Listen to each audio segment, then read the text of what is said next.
Between 2000 and 2009, healthcare costs for premiums have more than doubled here in America. Passing a single-payer healthcare system will help lower the cost for everybody here in America. This will also provide coverage for those who otherwise would not be able to afford any type of medical coverage. A single-payer system will help lower the cost by eliminating many of the unnecessary administrative costs that we currently have. Under the current system, the private and government health care agencies have lots of unnecessary administrative costs that are overlapping because of different rules throughout the different states and the different boundaries that they're allowed to go into. This administrative cost adds up to be around 31% according to the Physicians for a National Healthcare Program. The cost for healthcare providers will also be lowered by reducing it down to just one healthcare agency that is providing the healthcare insurance. Any doctors, they will not have to have a large staff anymore to sort through all the paperwork and all the different rigmarole. This will save lots of money, and they will be able to do their work much cheaper.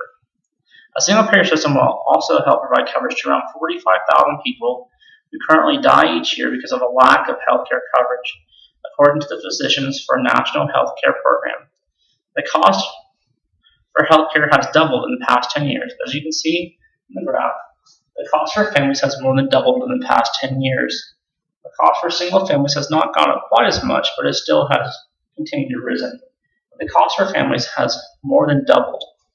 If this continues, will families be able to afford coverage in another 10 years for their families that they might desperately need? Also, by passing a single-payer healthcare system, we're going to be able to provide coverage to families who would otherwise not be able to afford it. In closing, passing a single-payer healthcare system will help reduce the cost burden that people are dealing with right now. This will save many lives by providing them the healthcare coverage that they very desperately need for treatments and different procedures that they cannot afford. Are there any questions? Yes. What is causing healthcare costs to increase so much? That is a good question. Chronic diseases are a large contributing factor.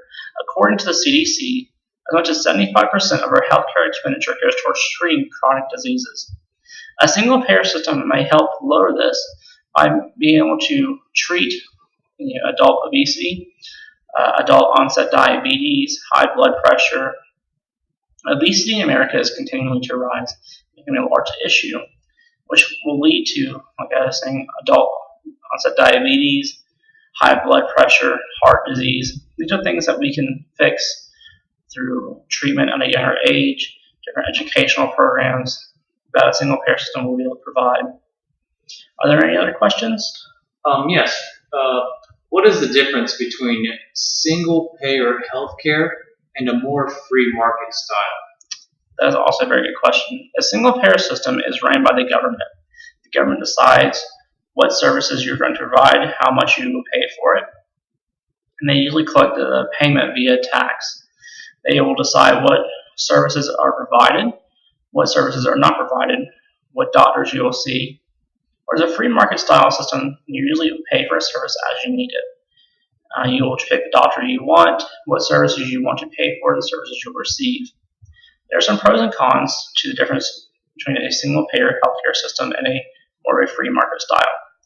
Many critics complain that a free market style or that a single-payer system has longer wait times for more specialized services, whereas a free market style system, you can usually see a specialist within just usually a few days.